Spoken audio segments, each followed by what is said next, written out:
하늘 쉼터를 방문하신 여러분 환영합니다. 여러분과 함께 하늘 본향에 대해 연구하고 살펴볼 기회를 갖게 된 것을 기쁘게 생각합니다. 여러분들이 차례대로 동영상을 시청하시면 하늘 사물의 영적 원리를 이해하는 데 많은 도움이 되리라 생각합니다.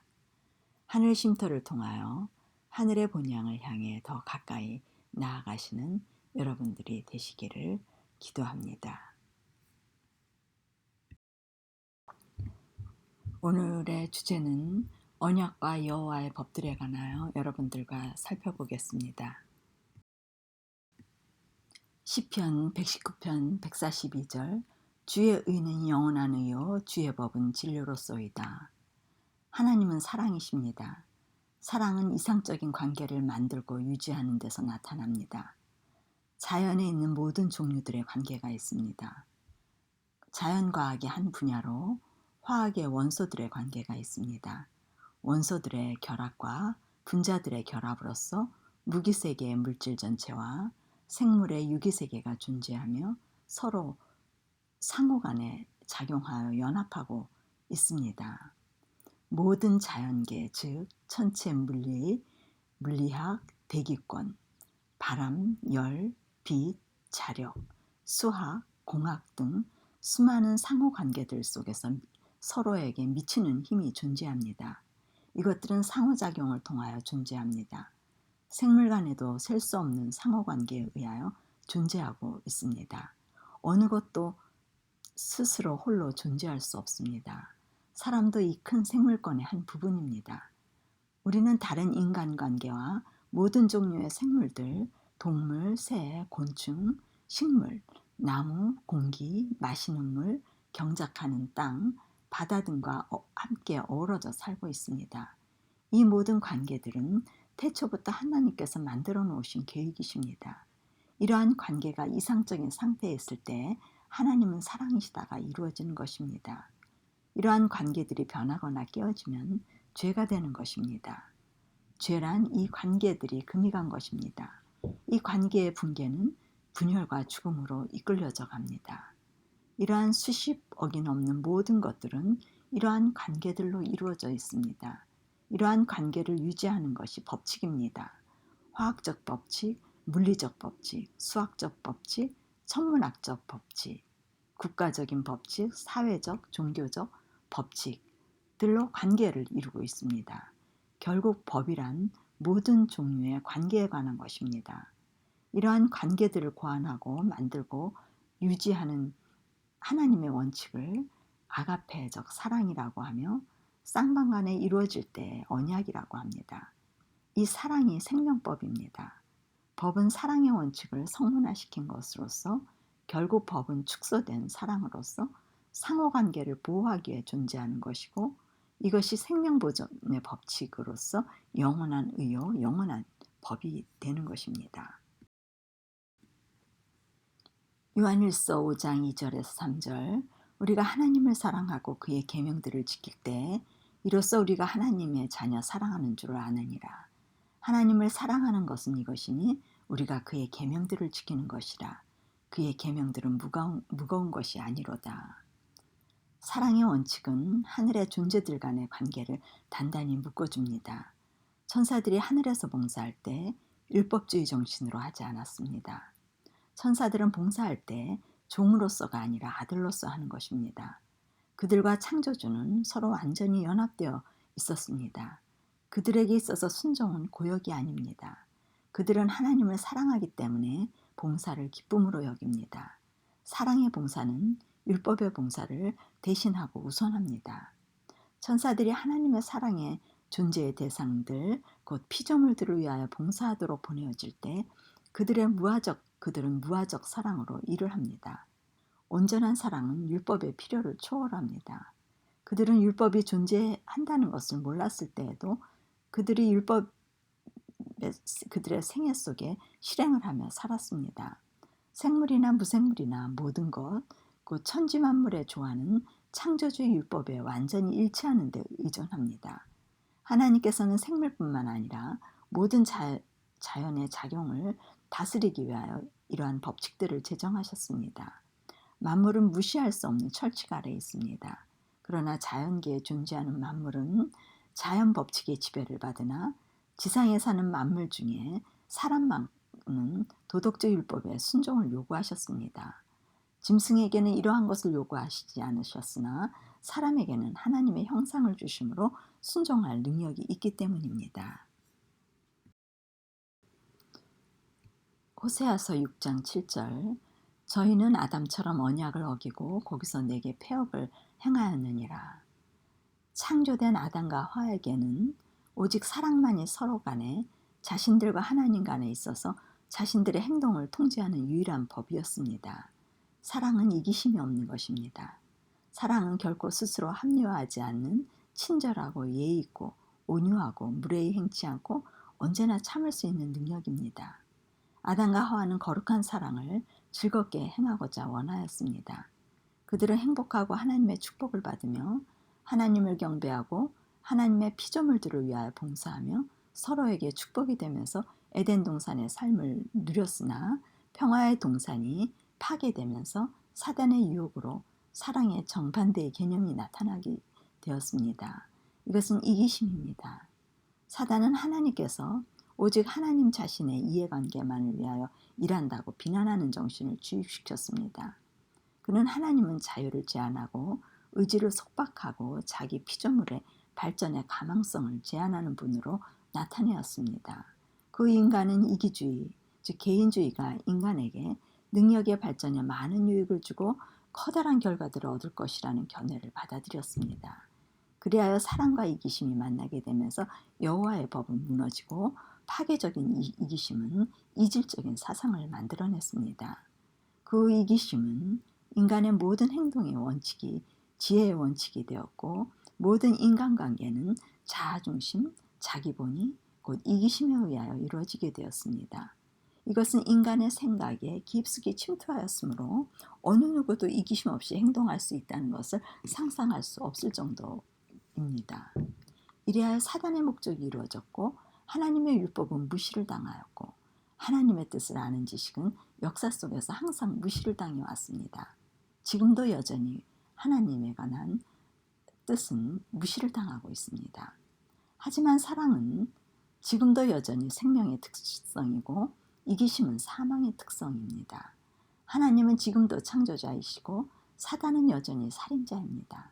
사랑과 이기심, 곧 하나님의 사랑과 자아사랑의 대립은 여전히 적대관계에 있고 서로 간에 다른 두 원칙으로 생사를 건 싸움이 이 땅에서 우리의 삶 속에서 여전히 존재하고 있는 것입니다. 사랑은 보복하지 않고 죽음으로써 자신을 방어하지만 영원히 사는 법입니다. 그러나 이기심은 얻기는 하나 결국 얻은 것을 잃어버리고 그 후에는 사라져버리는 것입니다. 신명기 33장 2절에서 3절 일러스되 여호와께서 시내에서 오시고 세일산에서 일어나시고 바란산에서 비추시고 일만 성도 가운데서 강림하셨고 그 오른손에는 불같은 율법이 있도다. 여호와께서 백성을 사랑하시나니 모든 성도가 그 수중에 있으며 주의 발 아래에 앉아서 주의 말씀을 받는도다. 사람이 태양의 빛의 기본색을 볼 수 있는 방법은 프리즘을 통하여 시각으로 볼 수 있습니다. 그렇듯이 하나님의 크신 사랑도 프리즘을 통하여 볼 수 있습니다. 하나님의 사랑은 이기심을 가진 죄인들에게는 이해할 수 없는 부분입니다. 프리즘을 통하여 사랑이라는 특성을 각각 색상으로 죄인들이 볼 수 있게 비춰주며 명시해주는 것이 십계명입니다. 십계명을 통하여 하나님의 사랑이 인간의 모든 행동에 대하여 어떠한 태도를 취하는지에 관하여 알 수 있습니다. 십계명은 성문화된 사랑법입니다. 이스라엘 백성들은 애굽의 이교 관습 가운데서 지낸 수백 년의 결과로 자신들이 하나님께 대하여 갖고 있는 사랑에 대하여 희미하게밖에 모르기 때문에 하나님께서는 새로운 법을 주시는 것이 아니라 모든 사람들이 들을 수 있는 자신의 소리로 이미 존재하는 자신의 법을 말씀하시기 위하여 시내산에 내려오셨습니다. 그 사랑으로 다시 자녀가 될 수 있는 길을 선포하시는 것입니다. 사랑하는 부부 사이는 그들 사이의 관계를 규정하는 규칙이 필요 없습니다. 서로 간에 사랑하는 마음이 서로를 지배하여 사랑법을 이루며 살게 됩니다. 금실 좋은 부부는 그들의 사이에 중재자가 필요 없습니다. 그러나 사이가 안 좋은 관계가 되어지면 상담자와 중재자가 필요하며, 사랑이 완전히 떠난 관계는 법이 개입이 되며 변호사가 필요합니다. 이와 같이 사랑이 감퇴될 때에는 사랑의 행동을 규정하는 규칙들과 법칙들이 필요합니다. 시내산에서 이 십계명을 반포하실 때 그들의 마음은 노예 생활과 우상 숭배로 판단력을 잃고 하나님의 십계명의 원대한 원칙을 온전히 이해할 준비가 되지 않았습니다. 십계명을 더욱 이해하고 시행되도록 십계명의 원칙을 부가적으로 설명하고 매일의 삶 속에서 어떻게 적용돼야 하는지에 관한 사례들을 예증하며 적용하는 교훈들을 알려주시어 시행되도록 설명하는 법을 율례라고 부르는데, 십계명은 하나님께서 직접 주신 것이지만 그것과는 달리 모세에게 전달된 것, 율례는 모세에게 전달되었습니다. 이 율례들은 모세에 의하여 기록되어 국법의 기초로서 소중히 간직되어야 했습니다.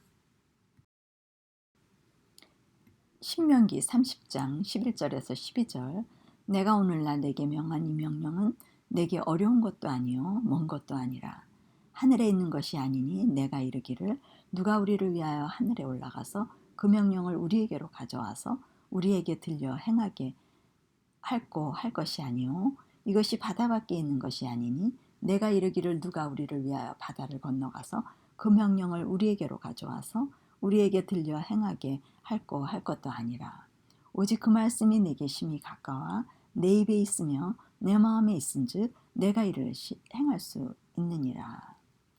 하나님의 말씀은 어려운 것이 아니고, 이러한 어려운 말씀을 지키는 사람이 어디 있을까 의심하지도 말고, 말씀을 들으려고 멀리 갈 필요도 없고, 누가 우리에게 가져와 이런 말씀을 들려줄 수 있을까 기대하지 말라고 하십니다. 하나님의 임재로서 언약의 관계가 이루어질 때 말씀은 아주 가까워 우리 마음에 있으며 우리 입에 있으며 행할 수 있다고 약속하시는 것입니다. 많은 사람들은 약속의 말씀이 분명히 있음에도 불구하고 신실한 신앙인으로부터 증거를 찾으려고 애를 쓰며 기대하다 실망하며 말씀대로 사는 사람이 없으므로 약속의 말씀이 이루어질 수 없다는 불신을 나타내고 의심을 하곤 합니다. 우리는 하나님의 말씀을 믿어야지 사람의 말과 행위를 의지하게 되면 반드시 불신을 초래하게 됩니다. 이 말씀은 광야의 이스라엘 백성에게 주어진 것입니다. 그러나 그들이나 오늘 우리에게나 주어진 십계명은 스스로 할 수 없는 표준을 제시하고 있는 것입니다. 할 수 없는 표준을 제시하고 정죄를 선언하시는 일이 모든 것이라면 사랑의 하나님이 아니십니다.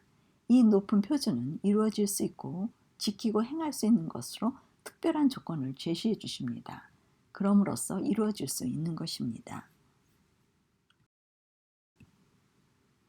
신명기 30장 6절, 내 하나님 여호와께서 내 마음과 내 자손의 마음에 할례를 베푸사 너로 마음을 다하며 성품을 다하며 내 하나님 여호와를 사랑하게 하사 너로 생명을 얻게 하실 것이며. 그들은 오늘 우리와 같은 조건으로 마음을 다하고 성품을 다하며 하나님을 사랑하게 되면 생명을 얻게 될 것입니다. 과거나 지금이나 생명을 얻는 조건은 같은 것입니다. 하나님께서 이러한 율법을 주신 목적은 마음을 다하며 성품을 다하며 하나님을 사랑하면 마음의 할례를 베푸시기 위함입니다. 마음의 할례는 하나님의 영에 있고 의식에 있지 않음을 로마서 2장 28절 29절에 말씀하고 있습니다. 과거의 이스라엘과 유대와 오늘 우리에게도 마음의 할례를 주시는 것이 복음이 됩니다. 여호와의 법에 네 종류가 있습니다. 첫째, 십계명으로서 하나님의 품성과 인간의 도덕적 생활 규범을 나타내며, 이것은 성경에서 영원한 법이라고도 하며 언약서로 불리기도 합니다.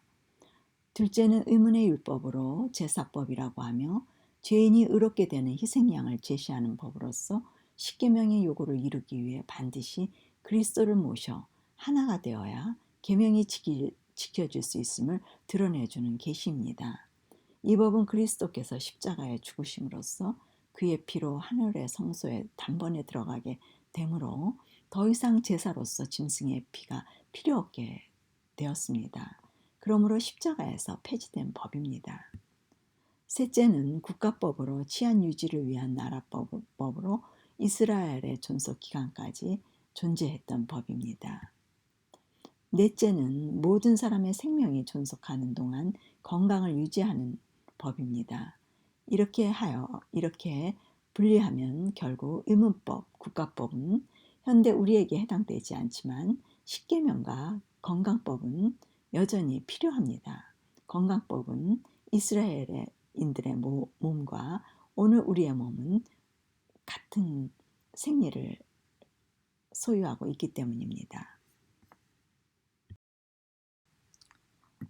신명기 4장 13절 여호와께서 그 언약을 너희에게 반포하시고 너희로 지키라 명하셨으니 곧 십계명이며 두 돌판에 친히 쓰신 것이라. 십계명은 인류에게 위탁하신 삶의 충만함에 도달하기 위한 하나님의 생각의 표현입니다. 우리가 의식법의 주인이신 그리스도를 받아들일 때 십계명은 우리의 생각 속에 새겨짐으로 이루어지는 것입니다. 그러므로 십계명은 우리 죄인들의 품성의 죄됨을 알도록 드러내시며 유죄를 선언하고 있습니다. 거룩하고 심오하고 방대한 십계명을 지킬 수 없음을 알려주는 것입니다. 그리하여 법은 메시아이신 어린 양의 희생제도를 통하여 그리스도의 정결케 하는 피와 의롭게 하는 의가 필요하다는 것을 드러냅니다. 이것이 복음이 됩니다. 아담과 하와의 복음은 여자의 후손인 메시아가 자신의 죄에서 구원해 주신다는 약속이 복음이었습니다. 이것이 희생의식, 곧 의식법, 의문법인 제사제도입니다. 이 제사제도가 없었다면 결코 십계명은 우리에게 이루어질 수 없는 것입니다. 이것이 구원의 원리입니다. 다시 생명을 얻을 수 있는 원리입니다. 그리하여 죄인은 성령의 감동으로써 믿음으로 그리스도에게 인도되어지고 십계명은 생명의 원칙, 자연의 법칙으로서 하나님과 자녀와의 관계를 유지하는 데 연합하는 데 있어서 필수적인 법으로 연결되어지는 것입니다. 법이 파괴되면 관계가 파괴되어지는 것입니다. 이리하여 십계명의 법은 계약서요, 서약서요 또는 언약서가 됩니다. 관계를 유지해주는 법칙이 됩니다. 이 관계를 원하는 모든 사람들에게 십계명을 지킬 수 있는 능력을 주실 것을 약속하는 것이 언약이 됩니다. 아버지와 자녀의 관계가 이루어지면 자녀에게 지켜줄 수 있도록 마음에 새겨주셔서 순종하며 살도록 하시는 것입니다. 그리하여 십계명은 변경될 수 없는 영원히 지속되어야 하는 언약서가 됩니다.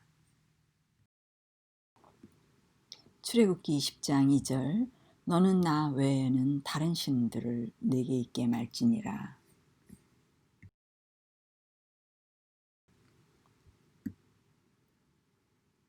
다른 신들을 섬기지 말라고 합니다. 하나님과 먼저 결혼을 해야 합니다. 이것은 결혼의 조건이 됩니다. 애정의 대상이 하나님이어야 합니다. 결혼 신청을 하는 것입니다. 그분은 연인으로, 남편으로, 구세주로, 창조주로, 유지자로, 회복자로 결혼하게 되면 모든 것을 주실 준비가 되었습니다. 그러기 위해 그분을 사랑하며 소중히 여기는 관계가 이루어져야 합니다. 그분은 강요하시지 않습니다. 자원하여 그분을 자신의 신랑으로 받아들이기를 원하십니다. 그래서 신부의 처음과 끝이 되어 모든 것을 책임지시기를 원하십니다. 애정의 첫 자리를 내어달라고 호소하고 계시는 것입니다. 그분께서는 자신의 신부를 통하여 그 나라의 원칙을 드러내시는 것이 그분의 목적이십니다. 그들의 생애와 품성을 통하여 이 원칙을 드러내기 위하여 세상의 습관과 풍습과 관습에서 떠나기를 바라십니다. 그들이 하나님의 뜻을 알 수 있도록 가까이 이끌고자 하십니다. 세상적 가만은 바다의 파도와 같이 그리스도의 제자들을 거세게 때려 그분의 참된 원칙에서 떨어져 내리게 합니다. 우리는 원칙에 반석처럼 견고히 서야 합니다. 영원한 반석이 고정되지 않은 영혼들은 세파에 의하여 떠내려갈 것입니다. 우리의 생명이 하나님 안에 감추어 있을 때만 우리가 든든히 서게 될 것입니다. 세상을 대적하여 하나님의 뜻을 전적으로 따름으로 우리는 고지를 차지할 수 있고 세상의 습관과 관습으로부터 단호히 분리되어집니다. 우리의 목표점을 세상 것보다 조금만 높이지 말아야 합니다. 믿지 아니한 사람들에게 우리의 영향력이 약한 것은 우리가 하는 일이 이 세상과 크게 다를 바가 없기 때문입니다. 지금도 하나님께서는 광야의 이스라엘 백성에게 요구하신 바와 같이 풍속과 습관과 원칙에 있어서 세상과 크게 구별되기를 원하십니다.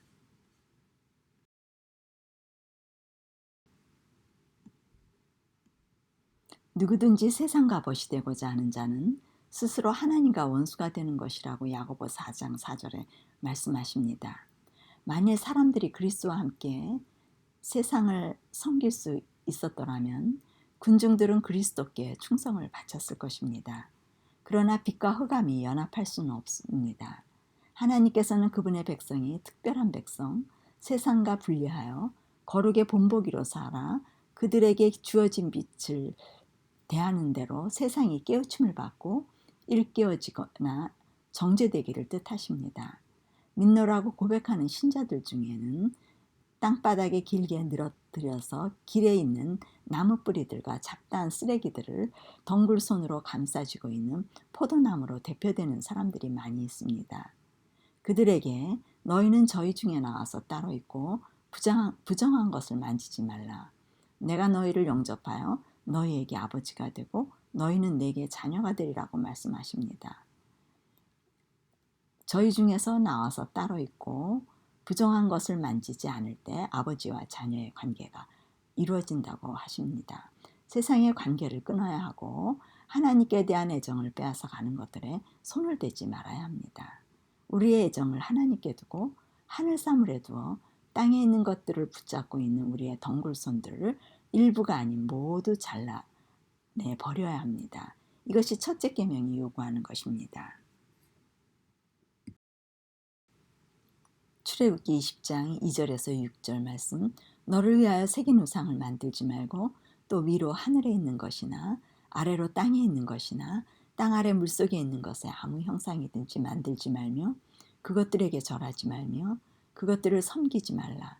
나 여호와 너의 하나님은 질투하는 하나님인즉 나를 미워하는 자의 죄를 갚되 아비로부터 아들에게로 3, 4대까지 이르게 하거니와 나를 사랑하고 내 계명을 지키는 자에게는 1000대까지 은혜를 베푸느니라.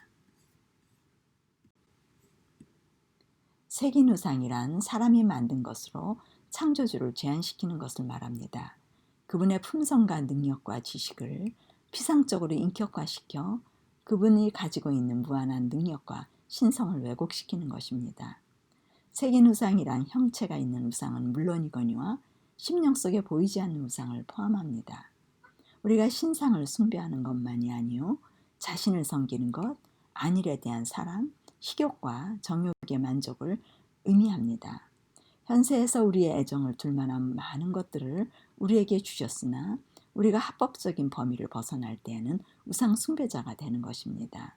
하나님에게서 우리의 애정을 분리시키며 또한 영원한 사물에 우리의 흥미를 감소시키는 것은 어떤 것이라도 우상이 되는 것입니다.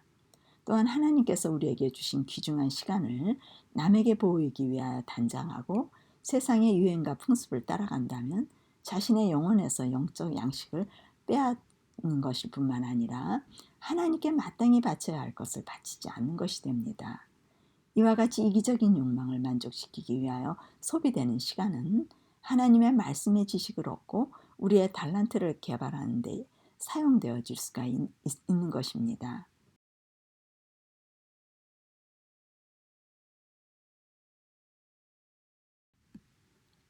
하나님께서는 두 마음을 가진 사람들에게 아무것도 주실 수 없다고 하십니다. 두 마음을 품어 정함이 없는 자라고 하십니다. 그런 사람은 주께 받기를 생각지 말라고 하십니다. 우리의 관심이 세상에 있는 것에만 향한다면 그분께서는 우리를 다스릴 수가 없습니다. 만약 이것이 하나님께 대한 우리의 헌신을 저하시킨다면 그것은 하나님 보시기에 우상인 것입니다. 유전과 부모들의 모본으로 말미암아 자녀들은 아버지가 저지른 죄를 반복해서 짓습니다. 나쁜 버릇과 잘못된 식욕과 품성은 육체적 질병과 퇴화 현상을 3, 4대까지 전승합니다. 자신을 위하여 사는 것은 죽는 것입니다. 탐욕, 곧 자신만을 이롭게 하려는 욕망은 영혼을 생명에서 끊어버리는 것입니다. 자기가 가지려고 자기 앞으로 끌어들이려 하는 정신은 사단의 정신입니다. 반면에 다른 사람의 유익을 위하여 나눠주려 하고 자기를 희생하려고 하는 정신은 그리스도의 정신입니다. 출애굽기 20장 7절 너는 너의 하나님 여호와 이름을 망령되이 일컫지 말라. 나 여호와는 나의 이름을 망령되이 일컫는 자를 죄 없다 하지 아니하리라. 이 계명은 거짓 서약, 일반적인 맹세를 금할 뿐만 아니라 우리로 하여금 하나님의 이름을 존엄한 뜻을 생각지 않고 경솔하고 부주의한 태도로 그 이름을 쓰는 것을 금하고 있습니다. 보통의 대화에서 부주의하게 하나님에 대하여 말하는 일, 사소한 문제로 그분께 호소하는 일, 그분의 이름을 자주 생각 없이 되풀이하는 일로 우리는 그분께 욕을 돌리고 있습니다. 그 이름이 거룩하고 지존하시도다 라는 말씀이 있습니다.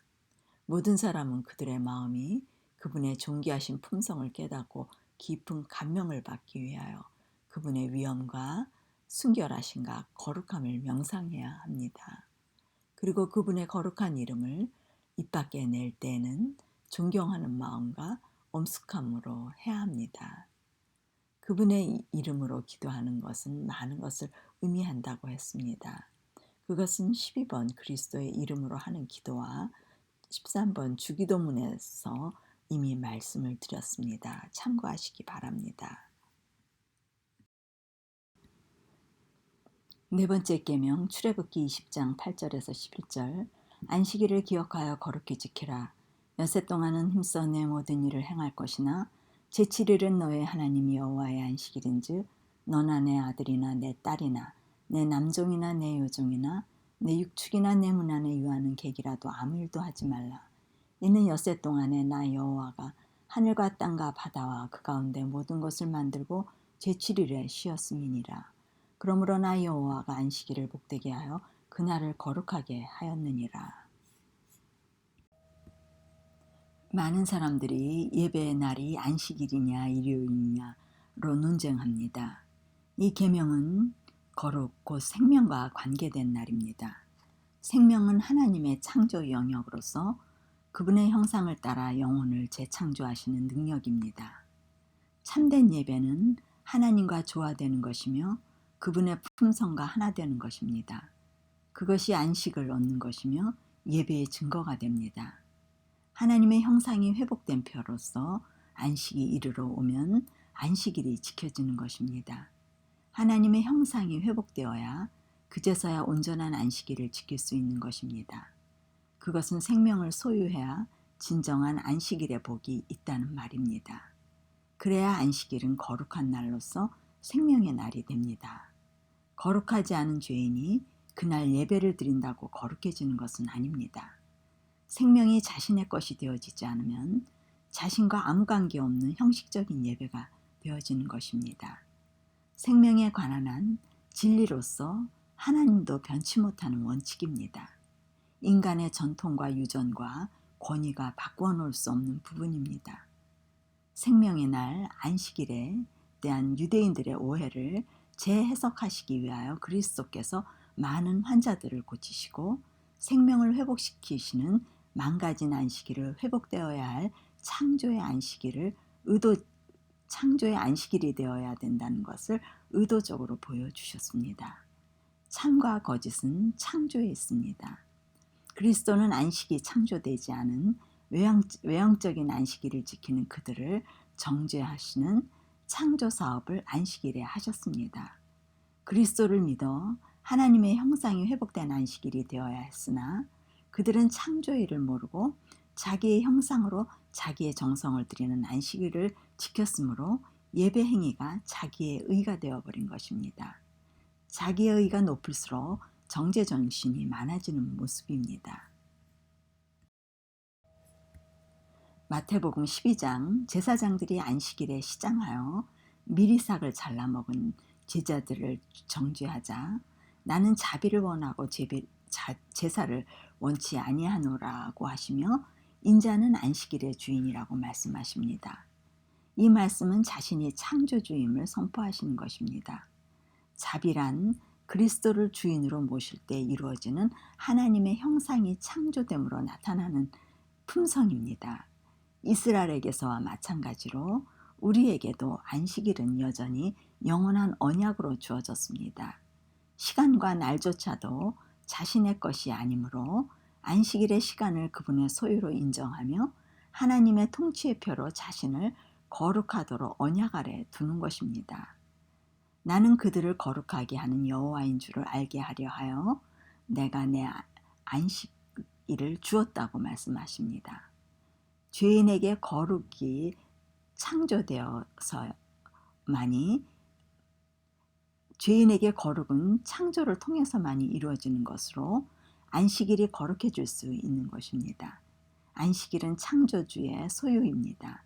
우리 것으로 생각하여 자기 마음대로 취하고 선택하는 것이 아닙니다. 생명에 관한 모든 것은 진리로서 진리란 변하지 않는 것을 말합니다. 창조의 영역은 우리가 마음대로 조정하고 선택할 수 있는 것이 아니라 우리 자신을 맡김으로써만 그분 안으로 들어갈 수 있는 것입니다.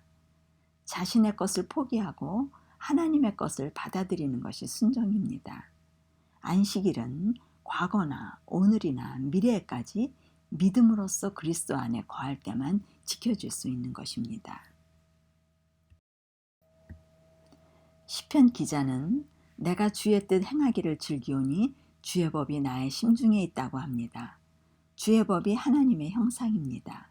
신령과 진정으로 드리는 예배란 심령이 하나님의 형상 회복이 이루어져 그리스도가 주인이 되셔서 안식일의 예배가 회복되어지는 것이라고 했습니다. 많은 사람들이 마당만 밟았던 이스라엘과 유대인들의 전철을 밟을 수 있습니다. 자신이 주인이 되어 안식일 혹은 주일에 교회 가서 가인의 감사 차원의 예배를 드리고 안식일 예배에 순종했다고 말할 수 있습니다. 예배란 창조되어진 상태를 말하는 것으로서 자신의 생명을 맡길 때만이 창조가 가능한 것입니다. 생명을 맡긴 사람은 말씀에 순종하는 것은 어려운 일이 아닙니다. 생명이란 전통과 관습과 유전이 만든 모든 것을 배제하기 때문에 생명에 관한 한 타협이 있을 수 없다는 것을 아는 사람들, 그 생명을 소유한 사람들은 자신이 아는 만큼 깨달은 만큼 진리를 선택할 것입니다. 하나님의 법이 마음에 그리스도인들에게 새겨질 때 하나님께서는 다른 모든 계명과 함께 안식일에 대한 계명도 같이 새겨주셨으므로 자신의 지식을 무가치하게 여기는 사람은 순종할 것입니다. 천지가 없어지기 전에 율법의 1.1핵이라도 반드시 없어지지 아니하고 다 이루리라는 말씀은 새 언약의 법을 마음에 기록하실 때 모든 법이 하나의 세트로 기록이 되어지기 때문입니다. 계약서를 주고받을 때 계약서 안에 모든 조항이 다 함께 기록이 되어 주고받는 것입니다. 만약 한 조목이 변경되어진다면 그것은 더 이상 유효하지 않은 다른 계약서가 됩니다. 그러므로 변경되지 않은 계약서이어야 합니다. 율법을 지키려다 하나에 거치면 모두 범한 자라는 말씀이 그러한 의미입니다. 그리스도 안에 모든 계명이 다 있습니다. 그리하여 모든 말씀으로 살 수 있는 것입니다. 유대인들은 그리스도 안에서 창조의 경험을 모르기 때문에 이러한 생명의 원리를 알지 못하므로 자신들의 의로서 안식일 계명을 포함하여 모든 계명을 지키려 애를 썼습니다. 그러다 보니 계명을 조항마다 분리시켜 자신들이 행할 수 있는 수준으로 조항 하나하나를 지키려다 실패했습니다. 그리스도는 모든 말씀을 지킬 수 있는 능력을 주시는 창조주이십니다. 출애굽기 20장 12절에서 17절 다섯 번째 계명 내 부모를 공경하라. 그리하면 너의 하나님 나 여호와가 내게 준 땅에서 내 생명이 길리라. 여섯 번째 계명 살인하지 말지니라. 일곱째 계명 간음하지 말지니라. 여덟째 도적질하지 말지니라. 아홉째 내 이웃에 대하여 거짓 증거하지 말지니라. 열 번째 내 이웃의 집을 탐내지 말지니 내 이웃의 아내나 그의 남종이나 그의 여종이나 그의 소나 그의 낙이나 물은 내 이웃의 소유를 탐내지 말지니라. 이웃 사랑에 관한 부분입니다. 5째 계명에서 10째 계명까지는 앞선 계명 곧 하나님의 사랑이 이루어지면 하나님을 신랑으로서 주인으로서 언약을 맺어 이웃사랑이 이루어지는 원리입니다. 이 부분은 문자적이 아닌 심령의 창조 부분을 묘사한 것입니다. 이스라엘 민족과 유대인들이 실패한 이유는 근본적인 하나님과 사랑의 언약이 맺어지지 않은 상태에서 법을 해석하려다 보니 인간적 행위 차원의 해석으로 기준을 삼아 행하며 나타나는 모습들입니다. 선제되는 하나님의 형상 회복 부분을 통해서 이 계명들은 이해되어야 합니다. 그 이후 따라오는 그리스도의 마음을 문자화하여 나열한 것입니다. 그리스도의 마음이 되어지지 않는다면 이 계명들은 결코 지켜줄 수 없는 심오하고 방대한 의미를 포함하고 있습니다. 그리스도께서 형제에게 화를 내는 것도 살인죄라고 하셨을 때 모든 죄인들의 마음에 있는 이기심을 드러내는 조항입니다. 오늘도 마찬가지입니다. 이 말씀은 모든 사람들이 화를 내는 것은 당연하다고 생각하나 법은 정죄하고 죄인임을 드러내주고 있습니다. 율법은 죄인임을 드러내 자신의 노력으로 이루어질 수 없음을 깨닫게 하는 역할을 하는 것입니다. 간음죄도 마음의 본성을 다루고 있습니다. 도적질도 일상 업무의 사소한 일과 상거래에 속이는 것과 부채와 임금의 지불 등 남의 무지와 약점을 또 불운을 이용하여 자신의 이익을 취하려는 모든 행위들, 특별히 애정을 훔치는 일, 이웃의 권리를 빼앗는 일 등을 정죄하고 있습니다. 이웃에 대하여 거짓 증거하지 말라는 말씀은 고자질, 눈짓, 손짓, 얼굴 표정 등도 말하는 것과 같이 효과적으로 거짓말이 될 수 있습니다. 모든 고의적인 과장과 그릇되거나 과장된 인상을 전하려고 계획된 시사나 암시, 비록 사실일지라도 오해하게 만드는 방법으로 말하는 것, 잘못 전하거나 나쁘게 추측하거나 비방이나 고자질을 함으로 이웃의 명망을 손상시키려는 모든 행위, 고의적으로 사실을 은폐하여 타인에게 손해를 입히는 일 등은 9번째 계명을 범하는 것입니다. 열매 없는 어둠의 일에 참여하지 말아야 한다고 에베소서 5장 11절에 말씀합니다. 계시록에 거룩한 자들은 그 입에 거짓말이 없다고 합니다. 이웃의 소유를 탐내지 말지니라는 10째 계명은 죄된 행위의 뿌리가 되는 이기적 욕망을 금함으로써 마음의 뿌리 자체를 말하고 있습니다. 자기의 방종과 자기 쾌락과 교만과 사치를 포기해야 합니다. 우리가 그리스도인이 된다면 자신의 성향을 만족시켜서는 안 됩니다. 많은 사람들이 믿음을 빙자하여 하나님의 기적의 능력으로 건강과 사업과 직장과 풍성함을 기도합니다.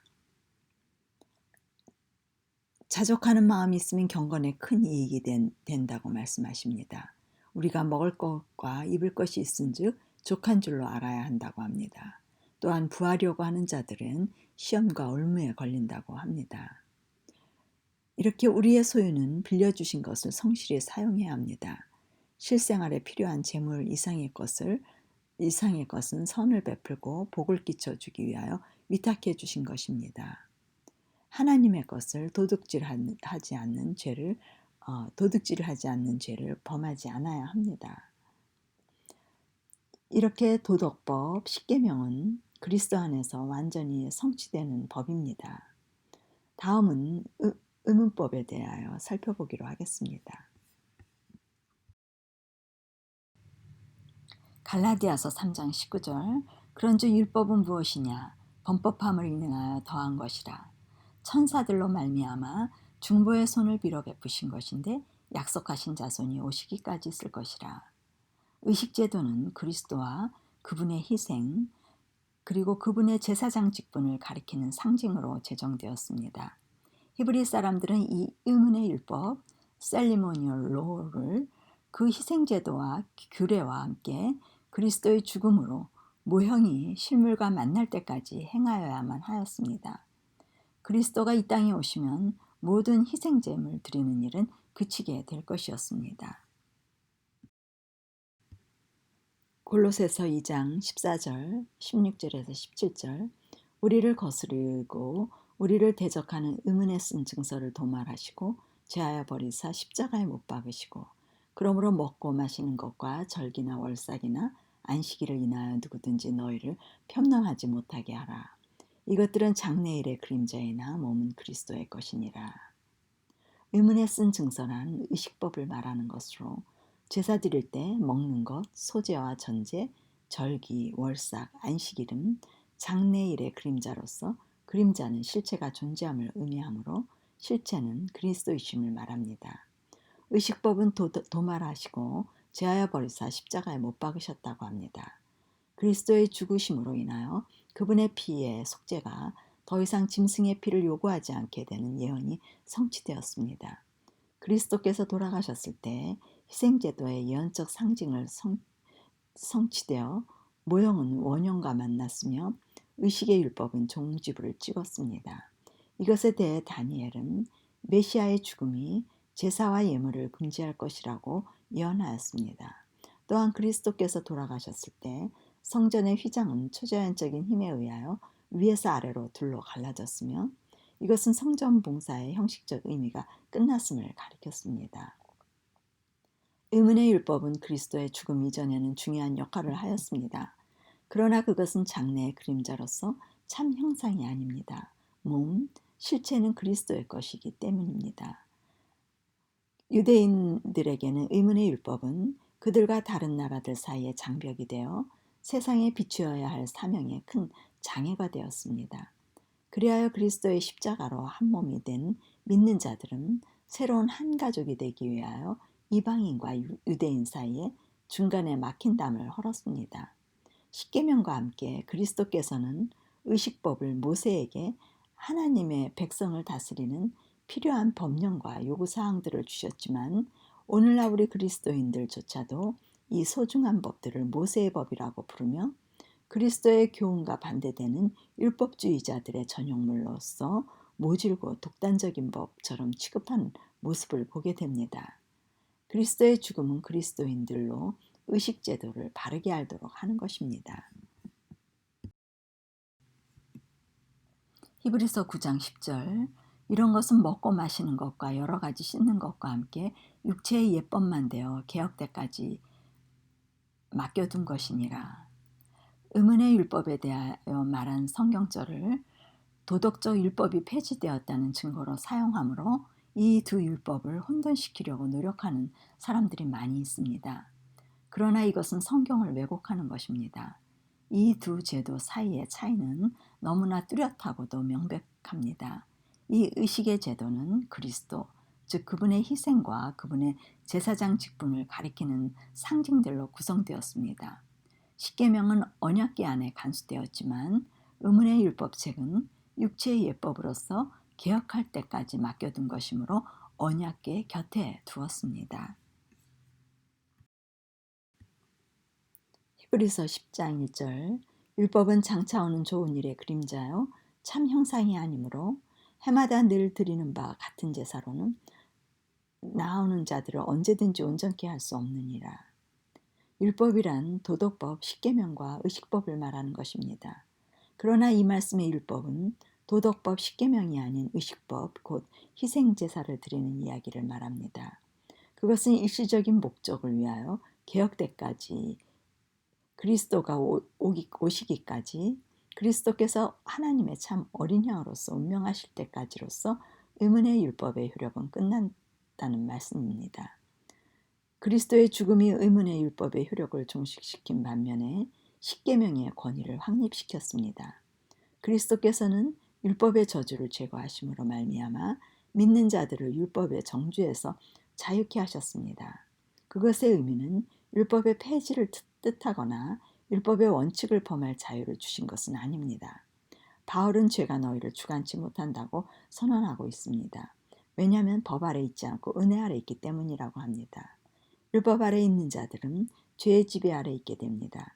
그러나 은혜 아래 있는 자들은 정죄로부터 놓여날 수 있는 것은 그리스도를 믿음으로 죄를 짓지 않는 능력을 얻게 되므로 더 이상 죄들이 그들의 위에 군림하지 못할 것이라는 말씀이 그리스도는 모든 믿는 자에게 의를 이루기 위하여 율법의 마침이 되셨다고 기록한 의미가 되겠습니다. 시편 117편 7절 8절 그 손의 행사는 진실과 공이며 그 법도는 다 확실하니 영원무궁히 정하신 바요 진실과 정의로 행하신 바로다. 하나님의 나라의 법은 영원히 변하지 않으며 하나님 자신과 같이 불변한 것입니다. 공의를 충족시키기 위하여 반드시 자비의 은혜를 입어야 합니다. 십자가의 자비의 은혜를 실물교훈으로 보여주는 것이 의식법이 됩니다. 이 구원의 계획은 완벽한 사랑을 나타내 줍니다. 사랑은 공의와 자비의 두 속성이 함께 존재해야 합니다. 모든 인류의 속성은 이 두 가지가 함께 존재하지 않으므로 온전한 사랑을 이루지 못하는 상태입니다. 이 두 가지 속성을 함께 소유하신 분은 오로지 하나님 한 분이십니다. 이것이 신성의 능력입니다. 공의의 요구를 충족시키지 못하는 사랑 없는 죄인들에게 그리스도의 신성의 능력을 얻게 하셔서 공의와 자비의 두 속성이 나타나는 사람으로 창조시켜 주셔서 창조주의 능력을 드러내는 삶을 살게 하는 것이 하나님의 온전하신 사랑입니다. 우리 인간의 부모의 사랑을 살펴보자면 자식을 아무리 사랑한다고 하여도 공의와 자비의 속성이 나타나는 것이 어렵습니다. 세상에 많은 부모가 자식을 위해 목숨을 내놓고 사랑한다고 합니다. 그러나 대부분 그들의 모습을 보게 되면 진정한 사랑의 속성이라고 할 수 없습니다. 한 번은 제가 만나고 있던 환자분의 한 분을 방문하게 되었습니다. 거의 죽음을 앞에 두고 있으신 분으로서 방문을 하여 하나님의 사랑과 평화를 나눠주며 그분의 마음이 비교적 평화를 누렸습니다. 그날은 응급실로 방문을 가게 되었는데 얼굴을 보니 표정에 분노를 품고 있는 굳어진 얼굴이었습니다. 일사일이 아니다 싶어 무슨 일이 있느냐고 물어보았습니다. 한참을 말없이 기다리다 말씀을 하시는데 대략 내용이 자신이 죽을 때가 가까워 그의 생애 속에 이루어 놓은 업적, 그 재산을 처리해야 할 것 같아 얼마 전 유산 분배를 다 했다는 것입니다. 그러는 응급실로 실려오는 상황이 벌어졌는데 재산 분배 전에 위급 상황이면 달려오던 자녀들이 재산 분배 후에는 전화로 안부와 위로를 하고 쫓아 달려오지 않더라는 것입니다. 자식들의 태도가 달라진 것에 대한 배신감을 느끼며 이 순간 자신의 일생과 함께 자식들에게 주었던 애정과 모든 것을 준 대가의 결과로 인하여 생애의 비참함과 함께 쌓아놓고 이루어왔던 모든 생애가 무너져 내리게 된 낙심을 경험하게 되는 것입니다. 몸은 죽어가는데 자식들에 대한 분노가 마음속에서 해결되지 않는 것입니다. 이분은 자신의 삶 속에 분명히 자식을 사랑했고 자신의 귀한 모든 것을 나눠주는데 아까워하지 않았습니다. 그것을 우리는 사랑이라고 합니다. 그러나 자식이 자신의 뜻을 모르고 인정하지 않고 오해하고 배신을 할 때는 그 자식을 사랑할 수 없는 것입니다. 언제나 온유하고 오래 참고 끝까지 견디는 사랑이 없는 것입니다. 이러한 모습이 우리 죄인들의 모습입니다. 자신의 기대치와 용납의 한계가 있습니다. 그것에 부합될 때까지 사랑의 마음이 존재하지만 그 이상의 것은 포용하고 자비로서 용서할 수 없는 것입니다.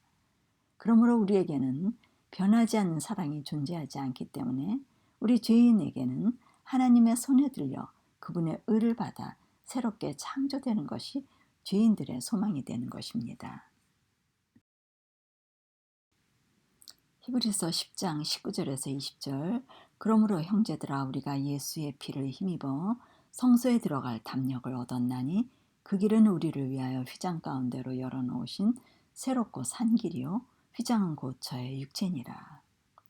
4,000년간 하나님의 어린 양을 표상한 희생제도는 끝나게 되었고 모형은 실체를 만나 모든 희생제도와 제물에 관한 의식은 끝나게 되었습니다. 그러나 비록 의식법이 더 행해지는 것이 아니더라도 더 이상 행해지지 않더라도 모든 그리스도인들이 구원의 섭리에 있어서 알아야 할 통찰력이 내포되어 있습니다. 의식법은 성소의 제물과 제사에 관한 법과 제사장의 성별에 관한 법, 백성의 정결에 관한 법, 또 절기에 관한 법들이 있었습니다. 이 모든 법은 성령의 이끄심에 의하여 그리스도를 알고 믿기 위하여 존재하는 것입니다. 그리스도를 알아야 언약이 이루어지며 언약법인 십계명을 지킬 수 있는 것입니다. 도덕법 십계명과 의식법, 그 외에 이스라엘의 국가법이 있습니다. 모세에게 이스라엘 국가의 백성을 통치하기 위하여 주어진 법으로서 십계명의 원칙들이 매일의 삶에 적용되어지는 법입니다. 노예와 개인의 권리에 대한, 또 재산과 생명에 관한, 살인과 폭력에 관한, 사고 시 책임과 배상에 관한, 또 금리에 관한, 정의와 복지에 관한 법 등 실제 생활에 흔히 일어날 수 있는 일들을 합리적으로 처리하여 십계명의 관계를 보호하기 위해 적용하여 통치하는 생활법입니다. 십계명을 확장하고 축소하여 이해시키며 재해석하여 원칙들을 예증하는 것입니다. 이 국법은 모든 문명화된 정부들의 입법의 기초가 되어 왔습니다. 레위기 11장 45절, 나는 너희의 하나님이 되려고 너희를 애굽 땅에서 인도하여 낸 여호와라. 내가 거룩하니 너희도 거룩할지어다. 십계명과 의식법과 국가법과 또 하나의 법은 위생법, 건강법이 있습니다. 거룩이란 생명을 소유하며 하나님의 법에 순종하는 것입니다. 몸과 마음을 정결케 하는 것이 순종입니다. 마음만 영적이고 몸은 함부로 다뤄진다면 순종이 아닙니다. 몸과 마음이 자연의 법칙에 합당하면 생존의 법칙, 생명의 법칙과 존재의 법칙이 이루어지는 것입니다. 출애굽기 15장 26절에 여호와의 말에 청종하고 의를 행하고 계명을 지키며 규례를 지키면 애굽 사람에게 내린 모든 질병 하나도 너희에게 내리지 아니하는 여호와 하나님, 치료하는 여호와임을 말씀하시고 계십니다. 애굽이란 오늘과 같은 세상입니다. 이스라엘인들의 몸과 현대를 사는 우리의 몸은 같은 몸입니다. 생명을 다루시는 원리는 과거나 지금이나 여전히 같습니다. 여호와의 말, 의, 계명, 규례, 이 모든 것이 생명법이며 자연의 법이며 존재의 법칙이며 회복의 원리이기 때문입니다. 하나님의 말씀은 시대를 막론하고 어느 환경에서나 누구에게나 적용되어지는 것이기 때문입니다. 하나님께서는 아브라함과 언약관계를 맺으면서 그 후손들 중 남자는 모두 생후 8일 만에 할례를 주도록 명령하셨습니다. 왜 8일 만에 할례를 주어야 하는지는 아무도 몰랐습니다. 약 3,500년이 지난 후에 그 이유가 과학적으로 밝혀졌습니다. 1935년 코펜하겐 대학에 담은 닭의 출혈을 방지하는 데 유효한 음식물의 성분을 비타민 K라고 이름을 지었습니다. 이 비타민 K는 소화관 내에서 세균에 의해 합성되는데 이것은 간에서 프로트롬빈이 합성될 때 관여한다고 알려져 있습니다. 갓 태어난 아기는 세균에 오염될 기간이 없기 때문에 비타민 K와 프로트롬빈이 부족하여 만일 출혈이 있을 경우 심각한 문제가 발생할 수 있다고 합니다.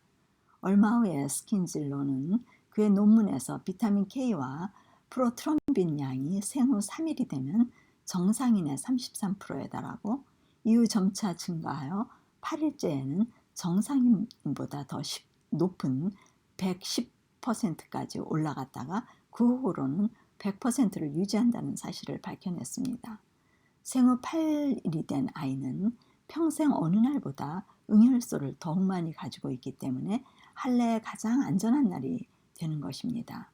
생후 8일은 인간이 피의 응혈 과정에 대한 아무런 지식을 갖고 있지 않을 때 비타민 K의 창조주께서 정해주신 날이 됩니다. 하나님께서는 이스라엘 백성들의 위생법칙을 가르치면서 문둥병자들을 반드시 격리하여 살 것을 레위기 13장 45절에 명하셨습니다. 그런데 그 이유는 3천여 년이 지난 후에 알게 되었습니다. 1347년 유럽의 크리미아 반도에서 이탈리아에 들어온 흑사병으로 수많은 사람들이 떼죽음을 당하고 있었습니다. 다음 인용문은 당시의 상황을 묘사한 것입니다. 이 전염병은 앞에 있는 것은 무엇이든지 휩쓸어대면서 공포와 혼란을 연쇄 반응적으로 일으켰다. 갑자기 파놓은 큰 구덩이 속에 시체들이 아무렇게나 던져졌고 유언자와 상속자들과 유언 집행자들이 같은 마차에 실려와서 같은 구덩이에 함께 묻혔다. 라고 기록되고 있습니다. 이 전염병으로 서양 인구의 4분의 1가량 600만 명이 죽었다고 합니다. 의사들은 아무런 손을 쓸 수가 없어 시체를 처분한 일이 성직자에게 맡겨졌다고 합니다. 성직자들은 수천 년 전에 하나님께서 지시하신 전염병 처리 방법, 그가 부정한즉 혼자 살되 진박해서 살지라는 레위기 13장 45절 46절 말씀에 따라 환자들을 격리에 수용하기 시작하였습니다. 그러자 곧 전염병은 그치고 수많은 인명을 죽음의 공포에서 구원할 수 있게 되었습니다. 레위기 11장 15절 유출병자를 만진 자는 옷을 빨고 물로 몸을 씻을 것이며 라는 말씀이 있습니다. 1840년대에 비엔나의 유명한 교육병원의 하나인 알레게만인의 크라켄 하우스 병원에 있는 산부인과 병동은 유명한 병원임에도 불구하고 치사율이 6명 중에 1명꼴이었다고 합니다. 당시에는 의사와 학생들이 검시실에서 시체를 만진 손을 씻지 않은 채 환자들을 검진하였습니다. 이 병동에 이그나츠 세멜바이스라는 젊은 의사가 죽은 환자들 거의 대부분이 의사와 학생들의 검진을 받은 사람들이라는 사실을 발견하고 손을 씻는 규칙을 마련하였는데 놀랍게도 치사율이 극도로 줄어들었습니다. 그러나 세멜바이스는 동료 의사들과의 편견과 멸시로 그 병원에서 쫓겨나고 말았습니다. 손과 의료기구를 씻는 방법이 소개된 것은 1878년경이었습니다. 1960년에 이르러서야 뉴욕주립 위생소에서 손 씻는 방법에 관한 책이 발행되었습니다. 그러나 성경에는 이미 3,500년 전에 손 씻는 원리를 설명하고 있었습니다. 레위기 12장 2절에서 5절 아기가 태어난 후 특정 기간, 즉 사내 아이 출산 후 40일, 여자아이 출산 후 80일간 부부관계를 가져서는 안 된다고 기록하고 있습니다. 이것에 대해 과학이 확인해주는 사실을 발견했습니다. 오브너와 라이너스는 보스턴시의 이스라엘 병원에 1928년부터 1953년까지 입원한 86,214명의 여성 가운데 자궁 경부암이 걸린 비율에 관하여 학술 보고를 제출했습니다. 이들에 따르면 비유대인 여성과 유대인 여성 간의 경부암의 비율은 9대1이었다고 합니다. 10만 명 단위의 비율에서는 유대인 여성 중 경부암 환자는 28.7명인데 반하여 비유대인 여성 가운데는 280명이었다고 합니다. 몸의 다른 부위상에 있어서는 암 발병 차이도는 1대 1.25로 근소한 차이였다고 합니다. 하나님이 주신 이 건강 규정을 고수한 유대인 어머니들과 부인들은 질병이 훨씬 덜 걸리는 결과를 알게 되었습니다. 한 의사는 남아 출산 후와 여아 출산 후 어머니 몸속의 호르몬 패턴이 다르다고 진술했습니다. 아이 출산 후에 너무 이르게 성관계를 하면 그 영향으로 어머니 내에 호르몬 불균형이 초래되어 결국 생리 때와 같이 자궁벽을 예민하게 만들어 남성의 분비물 안에 있는 발암 물질에 의하여 암이 걸리기 쉽다고 이야기했습니다. 남아 출산 후 40일간, 여아 출산 후 80일간을 기다림으로써 어머니 내의 호르몬 패턴이 정상적인 균형 상태가 되어 자궁과 신체의 구조 전체가 평상시의 활력을 다시 찾도록 해준다고 진술했습니다. 데살로니가전서 5장 23절 평강의 하나님이 친히 너희로 온전히 거룩하게 하시고 또 너희 온 영과 혼과 몸이 우리 주 예수 그리스도 강림하실 때 흠없이 보존되기를 원하노라. 우리는 자연계에 있어서나 심령의 건강은 물론 육체적 건강을 회복하기 위해서도 하나님과 함께 일하는 일꾼이 되어야 합니다. 복음의 진수는 회복입니다. 우리는 하나님 앞에 스스로 겸비하고 모든 더러움으로부터 떠나 심령의 전을 깨끗하게 할 때 병자들을 위한 기도를 들으시고 질병의 회복을 받게 됩니다. 우리 스스로 힘으로 할 수 있는 일을 해주실 것이라는 말씀을 하신 일이 없습니다. 우리는 천연의 법칙에 순종하고 우리가 할 수 있는 일을 다 해야 합니다. 믿음으로 질병을 대항하기 위해 할 수 있는 모든 일을 다 하고 하나님께서 제공해 주시는 단순한 자연의 치료의 방법들, 곧 천연의 건강 음식, 햇빛, 운동, 맑은 물 마시는 것, 맑은 공기, 깨끗한 양심, 몸과 마음의 쉼을 얻는 것, 또한 믿음으로 하늘 의원께 맡길 때 놀라운 초자연적인 결과를 볼 수 있는 것입니다. 우리의 몸은 기계와 같습니다. 기계를 다스리는 모든 법들은 하나님의 말씀으로서 인간의 거주를 위하여 구체적으로 제시한 자연의 법들을 무시하므로 기계에 가해지는 어떠한 남용도 율법을 범하는 행동이 됩니다. 좋은 건강을 유지하려면 좋은 피를 가져야 합니다. 왜냐하면 피는 생명의 흐름으로서 각 세포에 영양분을 공급하며 노폐물을 제거하는 역할을 하기 때문입니다. 깨끗한 피는 적당한 음식을 공급하고 깨끗한 공기를 공급함으로써 신체에 활력을 주며 조직의 각 부분에 완전한 순환이 이루어지게 할 것입니다. 우리가 자연 법칙을 무시하면 반드시 하나님의 법을 무시하게 되는 것입니다. 고린도전서 10장 31절 그런즉 너희가 먹든지 마시든지 무엇을 하든지 다 하나님의 영광을 위하여 하라. 사람은 자기가 받은 천부의 능력에 따라 모든 능력을 기울여 하나님과 협력하여야 합니다. 먹는 일, 마시는 일, 및 모든 생활 습관에 있어서 올바른 간습이 무엇인지 알아야 합니다. 하나님께서는 모든 면에 있어서 이성적이며 책임 있는 행동을 하는 존재들이 되도록 계획하셨습니다. 자연의 법칙은 하나님의 법칙이므로 이 방면의 무지는 죄입니다. 우리는 몸에 관계된 자연 법칙의 요구를 잘 연구하여 순종해야 합니다. 신체는 우리의 것이 아닙니다. 우리 신체는 만드신 분께 속해 있으며 그것이 상하지 않도록 보존할 수 있는 방법에 대하여 알아야 될 책임이 있습니다. 우리는 마음과 뜻과 성품과 힘을 다하여 하나님을 사랑해야 합니다. 이 말씀에는 육체적 힘을 지혜롭게 사용하는 것까지 포함되고 있습니다. 이 시간 언약과 여호와의 법들에 대해서 살펴보았습니다.